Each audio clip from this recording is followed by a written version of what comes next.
いくら優秀だっても相手による存在って。それで結果出るかって言ったら絶対出ないですもん。で、結果出ないのを相手のせいにするんですよ、そういう人って。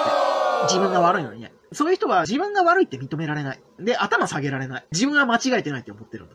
こういうタイプの人も我こその正義って一番良くないですね。変に優秀でコンサルタント感を出したい。なので結局相手のためじゃなくて自分のためにやってるんですよ。